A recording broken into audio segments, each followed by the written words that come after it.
All right. The former Vice President of the United States, Joe Biden, speaking to firefighters amid the buzz around 2020 and will he or won't he? So let's bring in CBSN political reporter Caitlin Huey-Burns. Ed O'Keefe is not with us because that's what it says in the teleprompter. It's just you, Caitlin, and we're happy to have you. To make up for yes, it no, morning. you will more than make up for it. We're really happy that you're able to be here with us.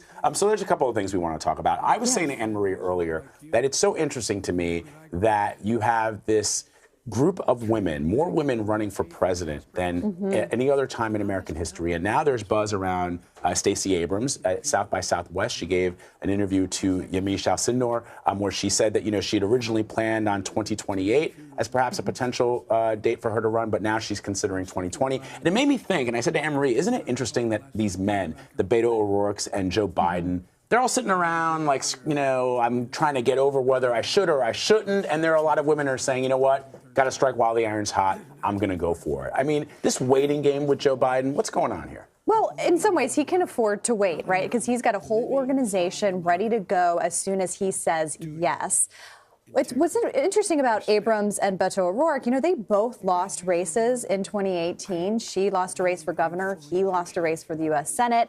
But all of the attention was on Beto and not Abrams. And I think a lot of people in the party said, look, Abrams is kind of representative of what we believe the party to be at this moment. And she gave that response to the State of the Union. And so I think she is saying, well, why can't it be my time? At least publicly, that's what she was saying. And she tweeted yesterday that 2020 is definitely on the table.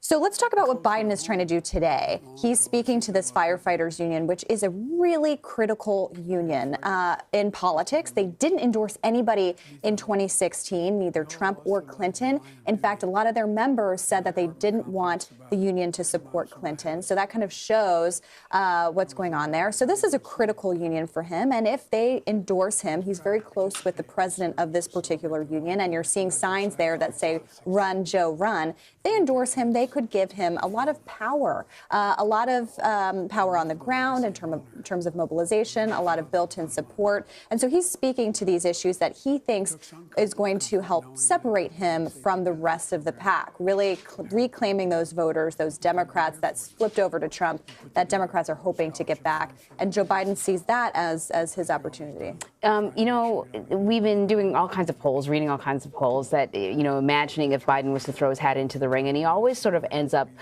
ahead.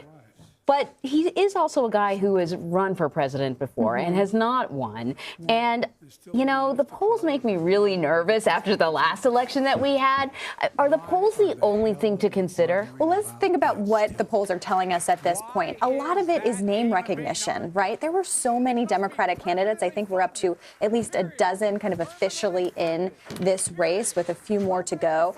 You're looking at all these candidates. Joe Biden is such a recognizable name for the reasons that you just described. He's also so beloved in the Democratic Party and was vice president to Obama, who's enjoying sky-high ratings among Democrats and also is pretty popular around the board. So he's receiving a lot of that. The big question for Biden is there's certainly room for him in the field, but are Democratic voters looking to him, or are they looking to someone new? And I was talking to a Democratic strategist about this yesterday, and at this stage of the campaign, there's this idea of, and I've talked to lots of voters on the ground as well, who say that they love Joe Biden and they would have voted for him in 2016, but they want to check out all these other candidates. The question is, when we come closer to the caucuses and the primaries, when they actually start next year, if these voters say, look, he's a reliable choice, I feel confident that he's able to go the distance, do they start to coalesce? We just don't know. There's so many more weeks and months to go before we get to that decision. Yeah. There have been a number of studies that have been done. I believe Daniel Kahneman, who won a Nobel Prize, did a study on the amount of choice that you present to an individual can be debilitating.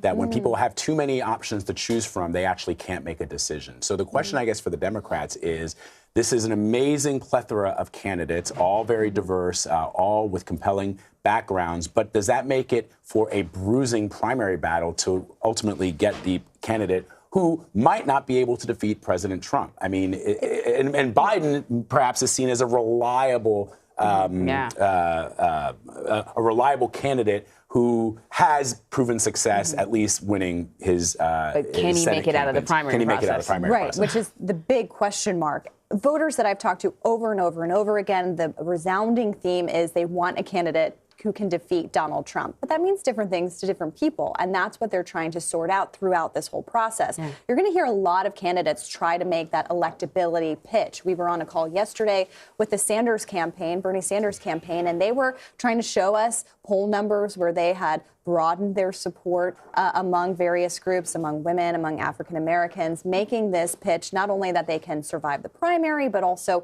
can be successful in a general election. They know that that's what voters are looking for at this stage. The big question for Biden is, has the party kind of moved on?